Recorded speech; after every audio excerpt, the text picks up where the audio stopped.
Good evening. I'm Jeff Beatty. I'm here with, Bob Hartman. Jennifer Baldwin. And Amy Fenalosa. and this is the first How Guilford Works event for the Independent Guilford Party for 2026. And tonight's subject is the Town of Guilford's budget, which has been prepared by the Board of Education and the Board of Selectmen and presented to the Board of Finance and voted on by the Board of Finance, and now is about to be sent to town meeting and then referendum later in April.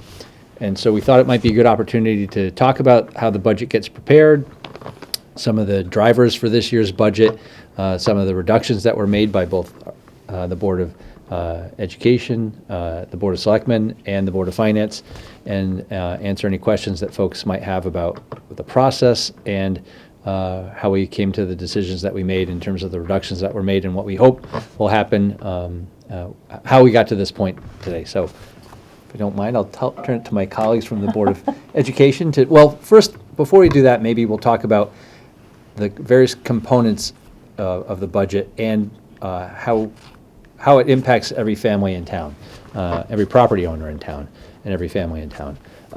So the budget, you may have heard, the operating expenses have gone up this year considerably for both the Board of Education and the Board of Selectmen. And those are the drivers that you might have read articles about in the Courier saying how the expenses are, the operating budget's gone up by 6% for the town, a little over 6%, and a little over 6% for the Board of Education. But that doesn't necessarily mean that your taxes are going to go up by that amount. And that's because there are other things that have happened within the town that will lessen the impact on the taxpayers, so that that number that you see of 6% isn't necessarily what your increase is going to be in your tax bill. So what's one of the components in the Well, the factor? main one is the assessment is the grand list. Right. So it's all the properties in town. That's the major portion. You know, towns can't tax income. Towns tax property. So if the assessment comes through, we've got new buildings or increased valuations given to existing buildings, then they generate higher taxes, and that defrays a bit of the cost to everybody else around them. And this year, over last year, the town's grand list grew by a little over 0.75%. So that means that there's more properties eligible to be taxed, and that generates more revenue for the town, so that the same pool that got taxed last year is slightly bigger, or the pool that got taxed last year is now bigger, and so there's more sources of revenue for the town. So while the operating expenses went up a little bit, there's more property owners that are contributing to the taxes, which doesn't mean that you're going to have a 6% increase, because there's been an increase in the grand list. What are some of the other things that we've heard about changing? The pension. There's an adjustment in the pension. Yes. How the discount rate is calculated. What happens is the town puts in for the people who are in the pension programs, for both on the town side and for the Board of Education. The employees themselves put in the minority portion of their contribution to their pensions. The taxpayers put in rather more, somewhere between 85 and 80%. And the town of Guilford has been very conservative in its estimations on how these invested funds that carry the pension will perform. We were expecting 5.75% for the last number of years, and that put us at the very conservative end. Our financial advisors, looking at this, suggested and recommended that we increase our expectations to 6%. This saved us over $700,000 in contributions that we taxpayers do not have to make. And that was a very welcome surprise. Right. The thing there is it benefits the town much more than it benefits the Board of Ed. Right. Because all of our certified teachers, for the most part, are in the state pension fund for Correct. teachers. So, and that's the bulk of our employees. So that's the one thing in town where the town has much bigger chunk Right. than we do. Of the offset, the town gets a bigger percentage than the Board of Ed, which is the kind of the opposite of the budget that's being presented, which is roughly 2/3 Board of Education expenses and 1/3 town expenses. So it kind of flips with regard to the adjustment in the pension discount rate. One other change that happened that is beneficial for the taxpayers is we're expecting to receive more money from the state and from other outside non-tax sources of revenue. So, for example, the town receives money from taxpayers and puts them in a bank account, and the interest rates have gone up slightly, so they're going to generate more income from interest. So there's a few little areas where we're getting more revenue from different sources than we had last year, and as a result, although the operating costs for both the town and the Board of Ed have gone up, the amount that's going to be carried by the taxpayers isn't the whole amount of the increase that you might have read about in the paper. So how we got to this point, the Board of Education district leadership teams, and who are that for the folks who don't know? So it's your superintendents, your principals, people in leadership. Right. Is generally, I think it's the principals. And And the process starts how? Like it starts in the fall. We're here in March, and this probably started in October or November? I think their first meeting was in October, so it means that those parties all were thinking about this the minute school started. Right. They already start working on the budget For the next year. Exactly.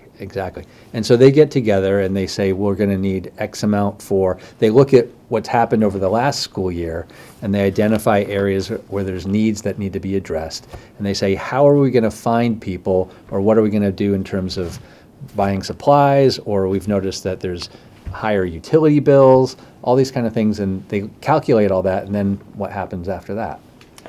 So then it's reviewed by Dr. Freeman, and so he puts those numbers together and then generally comes back to them and says, well, you're going to have to wait a little while on this. I don't think we can do so much on this. And he knocks their requests down in preparation of the budget that he proposes to the Board of Ed. Right.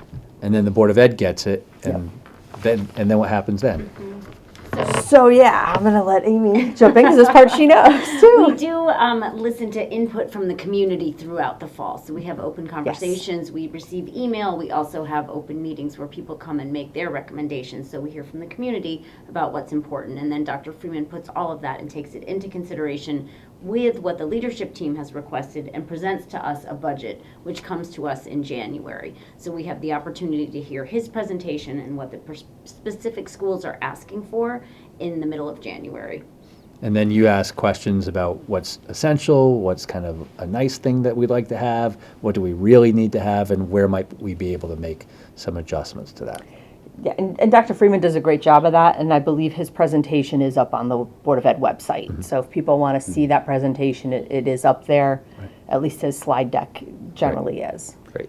But of course, the main drivers are sometimes things that we can't, are not optional, Yes. things that we can't avoid. The big drivers this budget, certainly for the Board of Ed and also for the town, the number one thing has been medical costs, which have grown significantly. I think of the total increase asked for by the Board of Ed, it was 2.4% of the total. The Board of Ed came out and asked for initially an increase of 7.25%. 2.4% of that was medical. The next driver was an increase in salaries and benefits, Which were negotiated. which were negotiated and agreed at, and it was over 3 years, 13.25% increase in salaries and benefits over the next 3 years. And I do think most of those went to mediation, Yep. right? Yes, I think they that- did. Yeah. Yep. So it was a fair and transparent process. Other big drivers were, believe it or not, electricity and transportation. So those are the big things that, these are things you have a hard time getting around. So you've got to look for money somewhere else. But the thing to recognize is that when a homeowner or a taxpayer is paying more in their electric bill or paying more in their transportation costs, the town is not immune to those same pressures. There's higher electric bills at the high school, at the middle schools, at the central office, and the same is true when there's with higher fuel costs. And so those are the drivers in this budget that's being presented, both on the town side and on the Board of Education side, because as Dr. Freeman often points out, sometimes he likes to introduce new programs or new positions. And did that happen this year? Absolutely not. In fact, we're seeing fewer positions in this year's budget than we have in previous years. So we're not growing. We are actually just maintaining and Right. keeping kind of status quo. I would even say we're dropping a little bit. So right now in the budget that was presented, there are definitely 7 teacher reductions in this budget. It's listed as 5 elementary, I think 1 middle school and 1 high school. It's not like people are actually going to be fired and lose their jobs with these 7, generally. There's attrition, there's people retiring. Every month we are ratifying resignations and retirements. When those things happen, we're not filling those positions. So yes, those positions are not being filled, but as of right now, it looks like no one's actually going to be given a pink slip and walk out the door. Right. So And I part just of want that's to clear in that up. response to a gradually declining enrollment. It's- Yes. Right? Yes, which we knew about. We had done a population study, I think it's what it's called, a couple of years ago, and it did show that Guilford is declining in population, but we are about due to turn that tide, and they are expecting a significant increase in student population going forward. This was the projections from that study.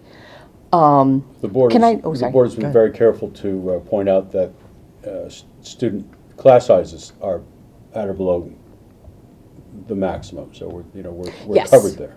And I was just going to segue into that. Sorry. No, that was perfect There segue. we go. So, right, Amy and I and the other board members get a lot of emails. We get stopped at the grocery stores. We get phone calls from our friends, where a lot of the teachers in the district are very concerned about the 5 elementary school reduction in staffing, in certified teachers. And people are worried about class sizes and what's that going to do, because you're going to be above class sizes. And I just want to say for the record, it's not necessarily true that we're going to lose 5 elementary school teachers, right? We have very specific class sizes in all the grades, but most specifically in the elementary schools, because we do recognize that larger classes is not the way to go, especially in an elementary school. You want to trend towards the lower end of those class sizes. So if we happen to lose an elementary school teacher, which I think we just ratified someone at Cox, A.W. Cox, I think it was a 2nd grade teacher, her retirement. So yes, we're losing an elementary school teacher. That's what it looks like on paper. But in reality, that is a spot that is going to get filled in by somebody else, because you cannot adjust those class sizes. But there is a certain momentum in the community thinking, oh my gosh, we're going to have 40 kids per classroom because we're losing 5 elementary teachers. And that is not going to happen. I can assure you, everybody in this room, everybody watching, that will not happen. Right. We are technically losing teachers, but not 5 elementary school teachers, which would be a lot. It was interesting, Dr. Freeman in his last presentation brought up a slide showing the number of teachers from 15 years ago, in 2010. There were the same number of teachers then, 325 in the system, as now, 325. 15 years ago, there were 700 more students in the enrolled in the school system. So on a student-to-teacher ratio, it's only improved. But some of that, and you folks will correct me, that the needs of the students have changed Yes. over that period of time. Yeah. And so while there's a declining enrollment, the services that are being provided by the teachers within the district have changed to, is that right? Yeah. Yes. Yes. Yeah. We've seen over the last several years, the percentage of students identified as having special needs and needing extra support has grown incrementally. Right. I think we're up to 14% of our students are identified, and with this trend, they are expecting 16% by the end of next Yeah. school year will Right. be identified with special needs. 15 years ago, it was only 10%, so it continues to grow. Right.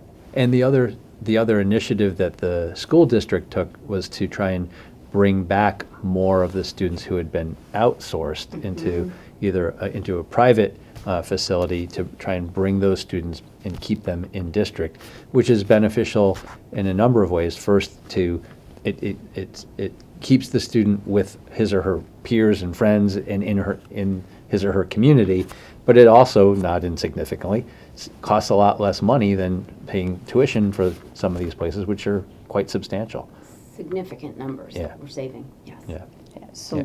but with always the idea that so long as they are getting their needs met. Right. So the flip side of that is we're saving a lot of money, but we have had to increase our contracted services significantly, because we cannot provide everything in district. We just haven't been able Right. to hire those people. especially like occupational therapists are a big one that we contract out. So you always have to wait out, but we are significantly saving money by bringing students back in district. But those are the factors that go into the Board of Education's budget, and they're trying to strike that balance between providing the services and meeting or not, presenting a huge increase to the taxpayers. It's just what can we do with the resources that we have, and how can we allocate them in the best way to make sure that we're providing the services that we need to provide to these students, because we've got a strong school system and we want to keep it that way. That's one of the reasons people move to Guilford. So. We don't have anyone here from the Board of Selectmen. We have two people from the Board of Education. But a similar story is that with regard to the town, we will refer to the Board of Selectmen's budget as the town budget. That's just kind of how we describe it. But that covers everything from fire department, police department, public works, all those types of things. Medical, which Board of Ed contributes to, but and so all those types of things get in, and they're seeing the same cost drivers on that side. Absolutely. And this year we noticed, I'll tell you about the process. Each department head comes in with other people from the department and makes a presentation to the selectmen and to members of the Board of Finance. And when does that take place, Bob? It was December. December it begins. And we see everybody, and we see them more than once. And we talk through every line item on the budget. We talk to their needs. The nice thing from my perspective is that everybody who works for the town, all these department heads, enjoy what they do and they want to provide more. They're passionate about doing better. And the level of communication is marvelous. And along the same lines, they're very cautious about how they spend their money. They are. They kind of have to be. And I'll tell you one thing. There's no interdependence between town departments. If one of them gets out of shape, they can't go down the hallway or down the drive and say, may I have some of your money, please? So they've got to be very, very careful. There's not a lot of wiggle room in there. Guilford has a reputation for being perhaps the most transparent and collegial in this process in terms of communication between the Board of Ed and Finance and Selectmen, Board of Ed, and all of us together. So. And you may have seen some recent news reports from other towns in Connecticut where boards of finance are just finding out at the 11th hour about big changes that they didn't expect, number of staff, things like this. And medical increases. It's not happening here, unfortunately. We get to prepare for it. We see it from a long distance off. And every meeting begins and ends with public forum. Everybody's invited to come in and say their piece, and of course sit in and listen to any meeting. It's an honor, it's a pleasure to be part of the process. It's not always easy. Nobody's saying it's easy. Right. And we sometimes have to reach decisions that we know can't be popular, one side or the other. But I'm very impressed with the job that everybody does. So we get after these meetings that Bob talked about with the department heads, the Board of Selectmen get together and they look at the requests, and then they go through it and they make reductions to those requests. I think this year was a little over 1.3%. So they million. Million. Yeah. I thought the Board of Selectmen were extraordinary in the cuts that they made. They didn't leave much for us to do, in my opinion. Just for starts, just to give you the metrics, the Board of Ed started at 7.25 and ended up after reductions at 6.25% increase. The town ended up at 6.15 after coming in there 7. Right. So significant cuts were made. Rather more percentage-wise on the town side, but then again, with so many different departments, they can look if there's any overlap and see if they can make things work better. Right. And on the Board of Ed side, Dr. Freeman presented his budget to you folks, and then you had an opportunity to ask questions, and then you decided that there were areas that, even though it wasn't something that you maybe wanted to do, there were areas that you could cut, and maybe you could talk a little bit about what those were. Yes, I mean, we each year go through the difficult decision of looking at where there may be opportunities to reduce the budget. We feel the challenges that all of us are feeling in our home budgets as well, and we know we don't want to increase the mill rate, but we have to look strategically at what can go. They were hard choices. I mean, Jen, you can reiterate that. We ended up with some of the reductions after we looked at Dr. Freeman's recommendations. We reduced one custodial position, which is a difficult loss and will be felt at the schools. We also looked at some of the purchase services, so professional development was another area where we took a reduction. We were able to consider adjustments to the excess cost grants that we get from the state around the tuition that we spoke about before for students who are placed out of district. So we were able Yep. to take a reduction there. Yeah. So if we could just talk real quick about excess cost, we've been hearing a lot about that from the governor in the last year or two. So this is for special ed services. Every year the state reimburses for costs. They set an amount per pupil, and anything you spend above that, they are supposed to reimburse, they say 100%. Which in most cases for a student who gets placed out of district is astronomical. very quickly Yes. above what we spend Yes. per pupil. But historically, and Linda Trudeau is amazing as our business manager, every year she has to guesstimate how much that is actually going to be. Right. And she's pretty conservative. She just wants to make sure. So I think she budgeted for, 63%. But given what the reimbursement we already received before the second half we get, given what's being talked about in the legislature, she did up that to 68%. So that's how we have some savings in the special ed line for that excess cost. Right now, the governor is trying to figure out, and the legislature trying to figure out a way to actually make that a true 100% to every district. Because it's never been 100%. Never been 100%. Right. I think 1 year post-COVID, I want to say it was close to 80% or just over 80%, Right. which was, again, unheard of. But anyway, so, sorry, Thank continue. you for clarifying. We also looked at some deferred costs. There was a request for purchase of new textbooks, and we decided not to do that this year. That's something that we can put off for another year, so there's a significant savings there. We always have to maintain the buildings that we own and the town takes care of, or we take care of for the town. And we took a cost there for site improvements, knowing that there may be some, again, deferred maintenance that we have to hold off on. And then we were able to look a little bit at cost savings and opportunities around transportation. We know that we're required to provide transportation to all students in the town of Guilford, and there are students who go to programs outside of town.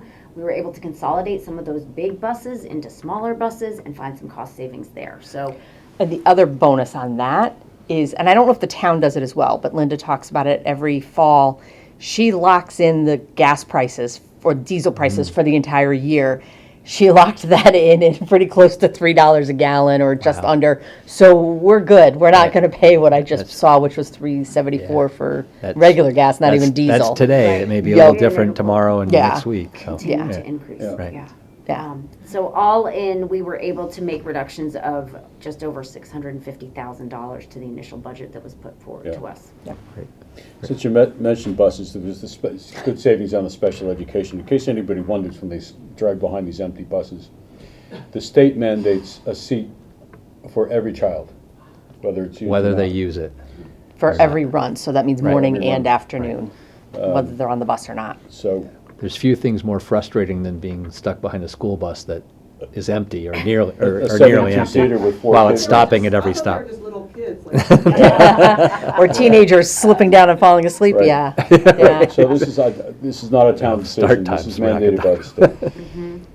Yes, that has been asked at meetings. I think Kristen Peck asked that, is there a way to opt out? Can you sign a waiver, say, I will never need the bus for my kid at all, and the state does not allow for that. Right, right. So after the Board of Education makes its reductions, and then the Board of Selectmen makes its reductions, it comes to the Board of Finance. And that's where Bob and I and our colleague Elias Cavice and the other members of the Board of Finance take a look at it. And we have a workshop with the Board of Education in December and a second workshop in January, and then the budget gets presented to us. And then we're invited to attend the workshops with the department heads for with the town. So we have an idea of what's coming before it arrives to us, and we have this a dialogue with them, which, as Bob mentioned a moment ago, is really kind of unique to Guilford. There's a lot of things that make Guilford very special, but one of them is the collaborative nature of the relationship between these boards. And we try to continue that when the budgets come to the Board of Finance, because as Bob and I and Elias view it, and I mentioned this before, we're trying to strike a balance between providing the services that that are delivered to the citizens of the town, whether it's education, whether it's snow removal, whether it's fire department, whether it's police department, whether it's youth and family services. There's a host of things that you may not come to mind right off the top of your head, but there's Golf course. yeah, the golf course, exactly. And all these things, but providing these services costs money, and maintaining them costs money. And then when you have things like a 25% increase in health insurance, the town is self-insured, so when there's an increase of 25%, we have to figure out where we're going to get that money from. We try to balance that with new initiatives like what we're talking about, the Board of Ed coming forward with them, or We have the advantage of seeing all the budgets all together, and then we're given these other non-taxable income sources, the grand list and other sources of income. So we do, as Jeff says, a bit of a balancing act, which is why it comes by us. And it's all about connecting the dots between the service providers and the people who receive them and then have to pay for them or don't want to pay for them. So one of the goals that we had, that just speaking for myself, that I had, was that last year's increase in the mill rate. So after the Board of Finance makes these cuts, then we have a kind of an idea as to what the mill rate is going to be. Now remember, when we started this discussion, the increase in the mill rate is actually what the increase in your taxes are going to be. And so when we look at the increase in the mill rate, that's what we're looking at saying to the public, this is what we'd like you to vote on to increase your taxes to provide the services next year. So when it came to us, I think it was about, what, 4.7? Yeah. And then we talked about how to get it. Last year's increase in the mill rate was 4.02 over the year previously. We had a period of several years, a long run of relatively small increases. Below inflation. Yeah, below the inflation rate. That's changed over the last few years, largely because of the increase in health insurance. Yeah. There have been negotiated wage and benefit increases to teachers and town employees, but we recognize that the people who work for us here in town are facing the same pressures that everybody else is facing, and we want to try and attract and retain quality teachers, quality administrators, quality public works drivers, quality police officers, quality firefighters, and the way we do that is by offering competitive wages and by giving increases to the people who are here. And so All the while by trying to make the town affordable at the same time. Yeah. it's not easy. And so there was a discussion at the Board of Finance as to how we were going to make some cuts, and we were close, but there was a bit of a disagreement, and we ultimately came up with the reduction that, after we voted, is going to be a 4.08% increase Right. if the budget gets approved from over last year's increase, Yeah. which again is higher than it had been historically, but we're facing some pressures beyond our control. There's really nothing in the budgets. The town had introduced a person as an administrative assistant in the building department to help facilitate and streamline the application process, which there's been a fair amount of feedback that I've heard, and I know that the first selectman has heard, about how long it takes to get certain permits issued in the building department. The Board of Selectmen felt that was an important position to add, because building permits, and we'll follow the logic here, if you can increase the amount of building permits that gets generated and construction that takes place, guess what happens? The grand list grows. And so there's more sources to generate revenue, so that the burden of the taxpayers gets lessened a little bit, because there's more people contributing to the taxes. And if you can streamline that process, you can get those buildings online faster. And it means that somebody who wants to put an addition on their house isn't as frustrated and trying to get it opened up in time for Memorial Day or Labor Day, and they're getting delayed and delayed and delayed at the building department while they're waiting for somebody to take the step. So hiring that person was one of the initiatives on the town side, and then Public Works had a position as well. Public Works needed, they've been asking every year for mechanics, and they're not getting the number of mechanics that they require. Over the last number of years, they've grown in the number of what they call plates, number of vehicles, from 50, 70 something to 100, nearly 150 now. One of the reasons behind that is the head of the Public Works knows about the auction system at the state. And he's buying fabulous pieces of equipment, either zero-turn mowers, which counts as a plate, or a tractor trailer for the transfer station for practically nothing. And then they might bring them in, and then they've got to maintain them. Right. So he's saving us a great deal of money. A lot of the things that Jeff just mentioned, for permits are a revenue stream. And if we're able to make that easier to comply with, then we might have more people actually pull permits in case some people aren't. One of the things that came up this year is going to increase the size of the budget, but the revenue will outweigh it. The town has 2 operating ambulances at the moment, but we own 3 ambulances. And the fire department by now, given that a quarter of the citizens in Guilford are over 65, we've become the fire department's become more of a medical response unit. There's fewer fires now than there were many years Fire ago. safety is much better. So what they found is that they did a study and found that it's kind of a bell curve. They looked at the number of ambulance requests during the week, and it's Monday to Friday, 9 to 5. That's when most of the calls are. Most of the calls are because people go to the doctor's office or to the Minute Clinic at CVS, and they get told, well, you need a ride to the hospital. So the fire department will be putting that 3rd ambulance into service. They're going to be hiring EMTs, not paras, EMTs, on a part-time basis to man it. They figure it's going to certainly exceed the revenue that brings in will exceed their cost and improve services to town, and of course liberate one of the other full-time ambulances so they can go off to more emergencies. So I think it's good planning. It does increase the size of the budget. In that case, it's going to pay for itself. Right. The building department inspections pays for itself, permitting and so forth, and a number of things provide a revenue that helps offset tax dollars to the general public. And importantly, with the part-time hires, the fact that they're part-time means that we're not providing the benefits that we would for full-time hires. So we're not increasing That's right. the number of full-time employees. Right. So there's a strategic way that we're trying to that the town tries to generate more revenue without radically increasing the size of the budget on the expense side.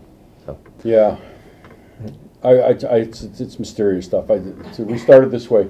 So I read on the way here this evening, Milford just increased the budget by 5.78% and dropped the mill rate because the grand list grew so much right. in Milford. So it's one of these things where there's this balancing act going on all the time. Now, I'm almost unique in that I don't think the grand list should be a source of revenue because it's a wealth tax. It's taxing people on money they don't really have. If you've got two houses side by each, identical 3-bedroom, 2-bathroom houses, and the income here is $85,000, the income there is $300,000, they pay the same property tax. So, what's the most equitable way to go about this? So we kind of measure who's using services and why, and what services are most important and why, and to whom. And it's just part of the balancing act, isn't it? Right. So after we made our cuts, now the next step is for the budget to go to town meeting, which is April 7th at the auditorium at the high school.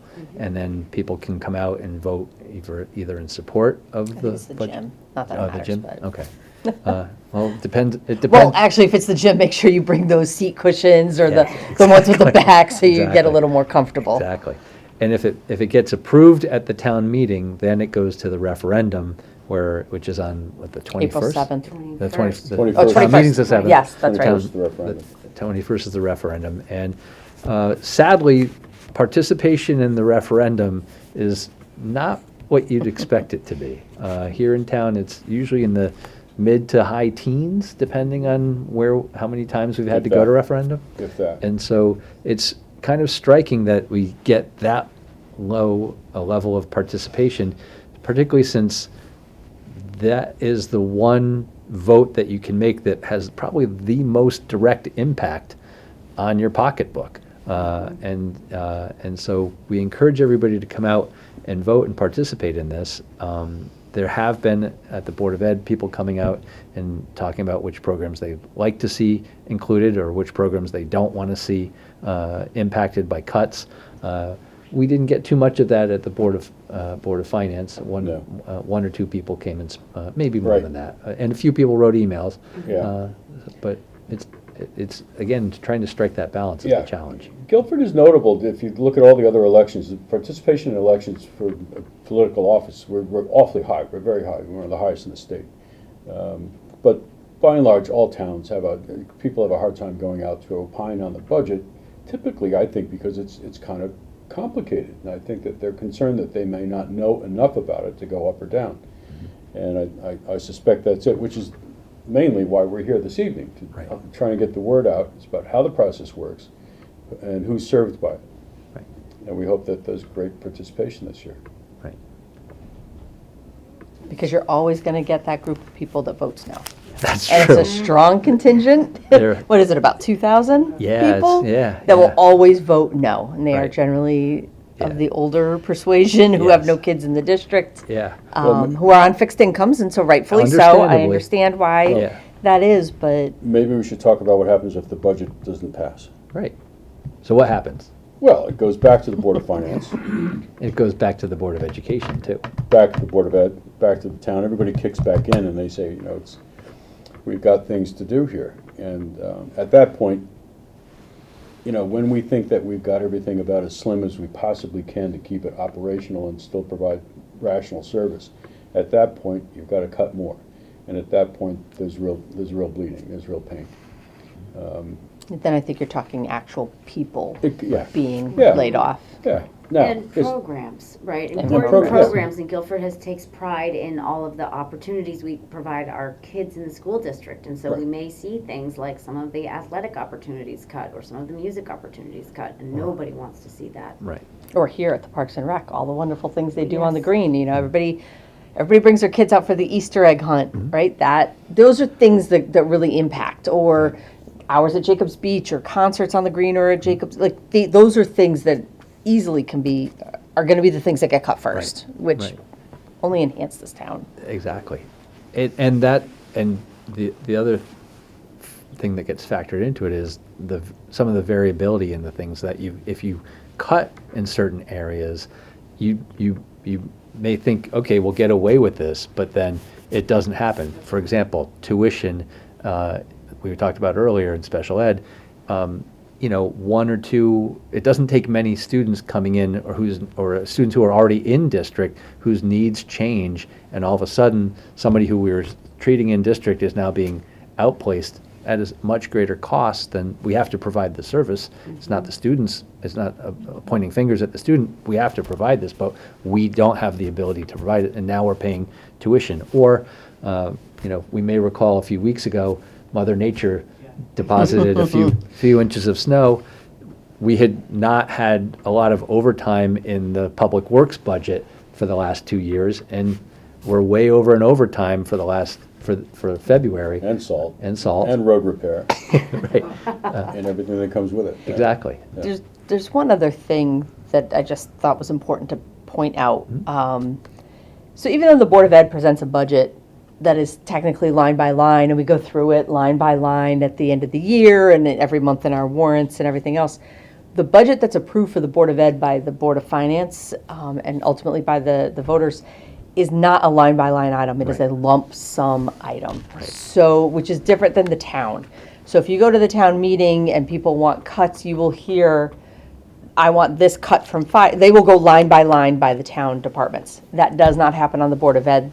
It is a lump sum, and it's up to Dr. Freeman and the Board of Ed to really, we do it line by line because it's easier that way to understand it and to see and have our priorities in place. Right. But it really, Yeah. it really is just a lump sum. And that applies not just to the voters at town meeting, it applies to the Board of Finance Yes. too. We Yes. can't say to the Board of Ed, we think you should get rid of this program or these positions, we can explain the reasoning behind why we're making reductions, but ultimately, we can just say, this is the amount that we're going to reduce the Board of Education by. Yes. And it's the same on the town side. I mean, we'll tell them where we can do it, but we've got a better ability to reduce it on the town side Right, than we can on the the Board of specific case in point was this year we learned it. Guilford is very early in the process. We're earlier than That's most true. towns. So we don't always, we kind of get information late in the game.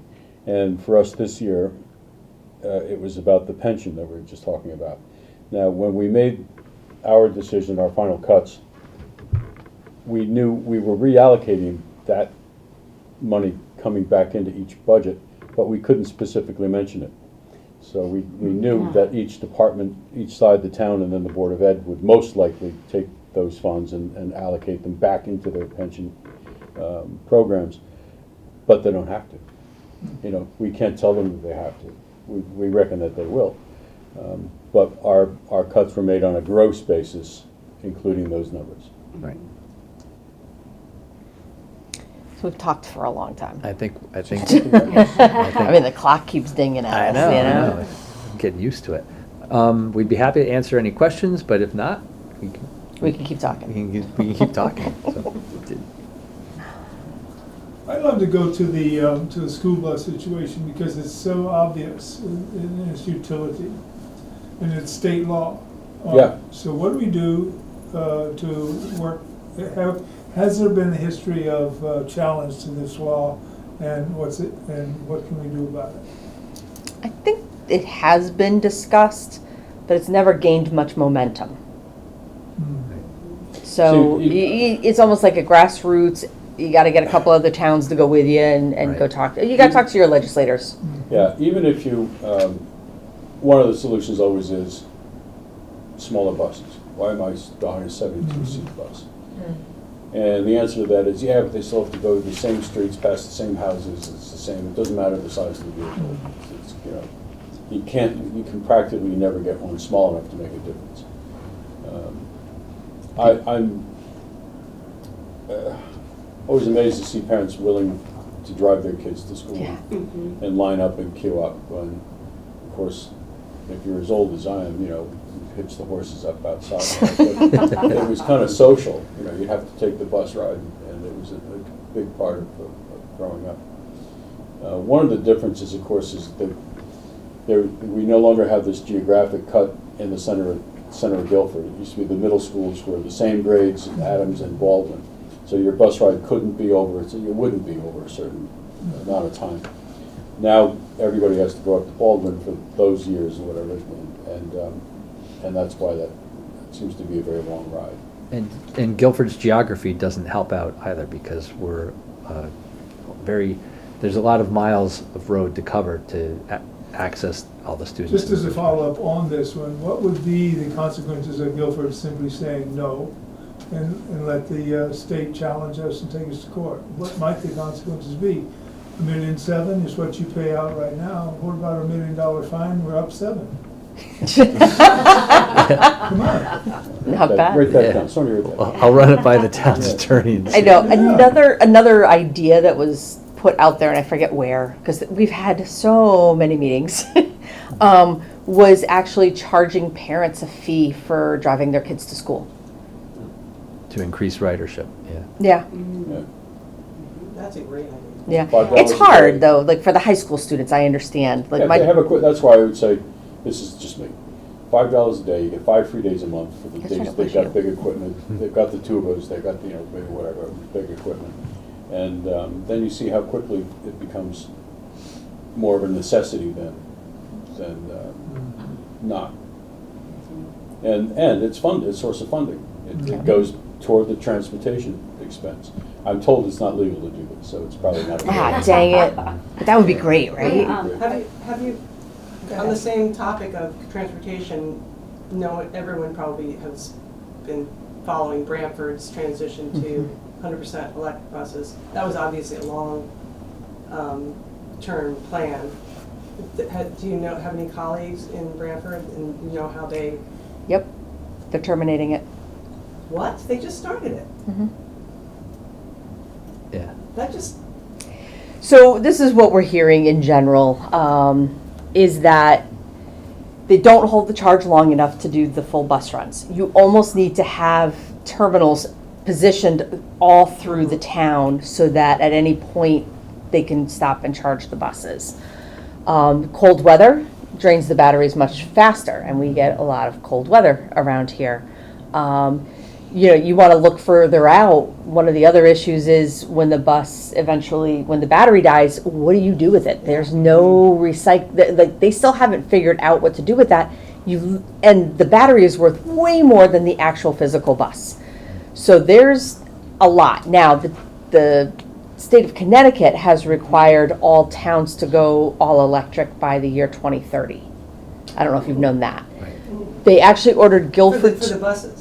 For the buses, Buses. for every town in the state of Connecticut, but they had picked Guilford, Waterford, and another town to it go Stonington? all, no, it was Waterford for Okay. sure. Glastonbury or something. I think it was, to go all electric in the next 2 or 3 years, do you 27. remember? They put, Yeah, they 20, put Guilford on yeah. the fast track. so that we were supposed to do it by 2027.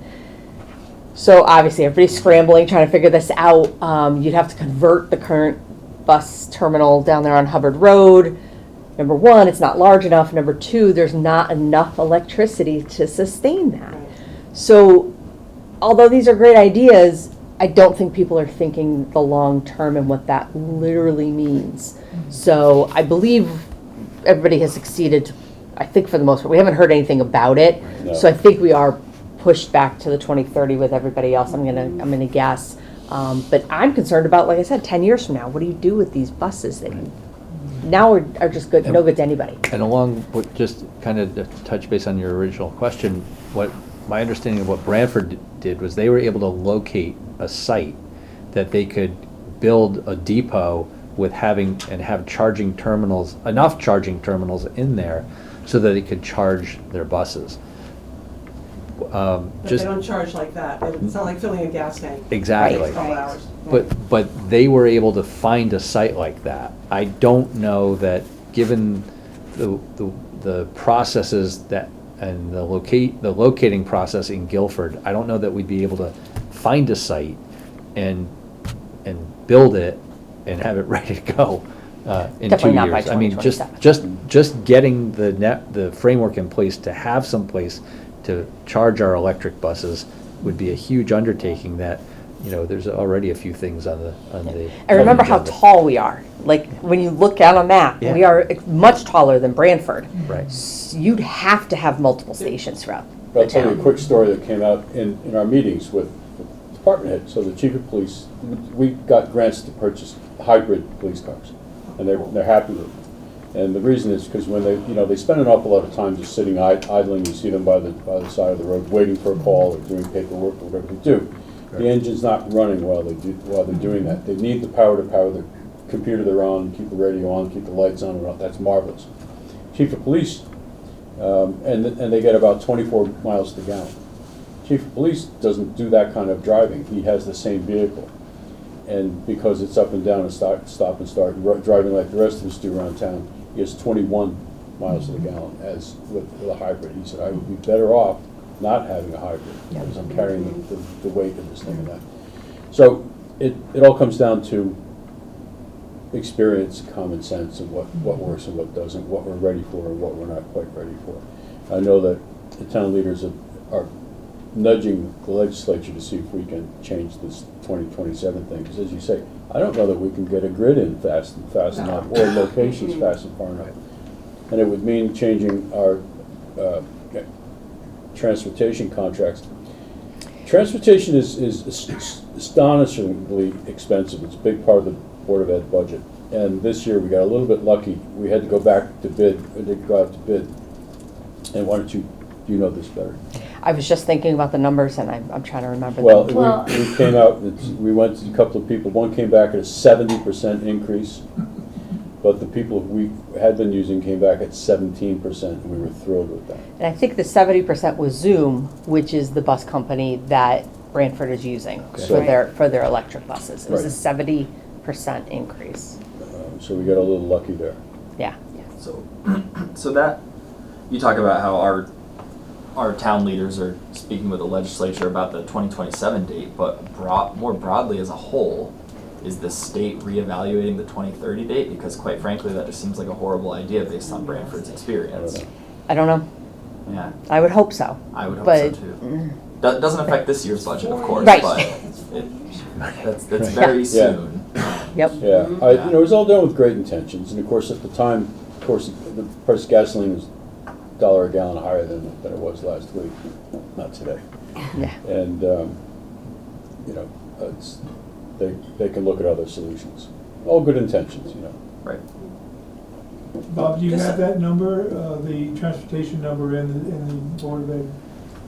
Yes, we have it. We have our book. Because it's a pretty big number, so. And Yeah. this is the budget that we got in the Courier, right?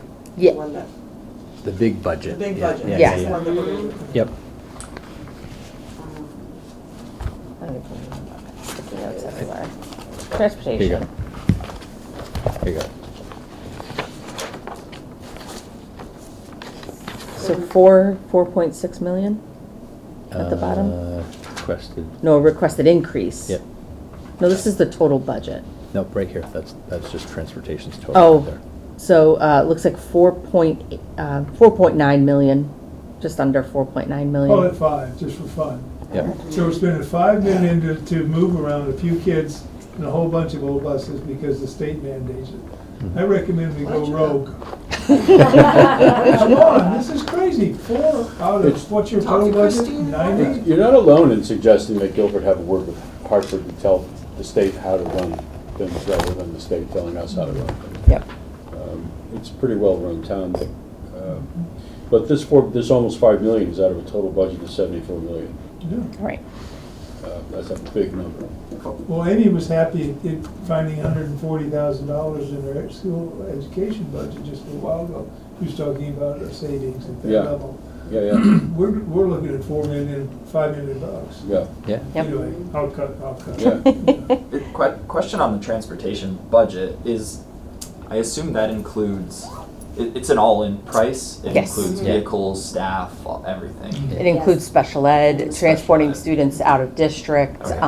and that's fuel. for, And yeah, fuel. and And the fuel, fuel is all of it. matched. Sure. I think special ed is a third of it. Mm-hmm. It's 1.8, I think I saw. Special ed, yeah, 1.7, the regular buses are 2.9.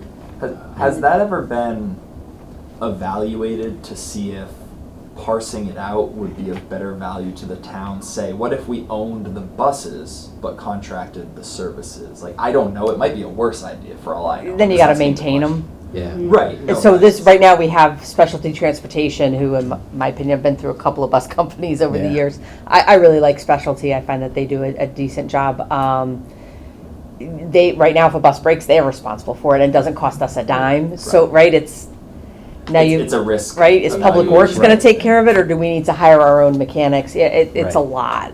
Not to mention, if, one of the things that we didn't talk about tonight, that will be on the referendum, is the bonding. The Board of Education presents a bonding request every year. The town is every 2 years. Usually we spend that on capital plan, buildings, repairs to Adams or the. Yeah, it's the roof at elementary Adams schools. this year. Yeah, that's what I'm saying. But if we were to hire and maintain a fleet of buses, we'd likely have to bond for that. In addition, because we bond for new fire Right, new fire trucks. Not so much Yeah. police cars, but No, you no. know, ambulances. and They're all that built kind of into the stuff. budget because they're about the only vehicles in town that adhere to a depreciation schedule of 5 years. We tend to hang on to vehicles longer than most. Right.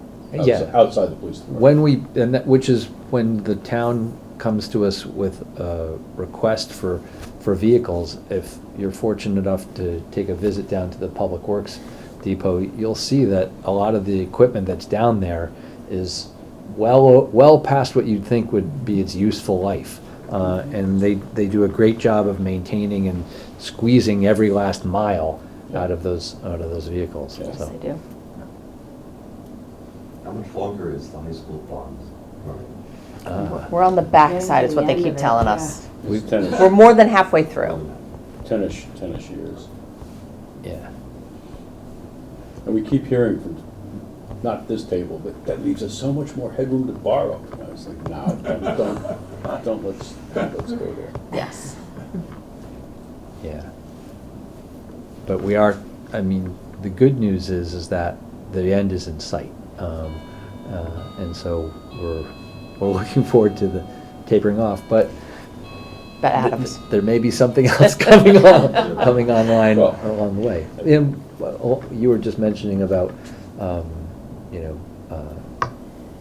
the geography of the town. Right.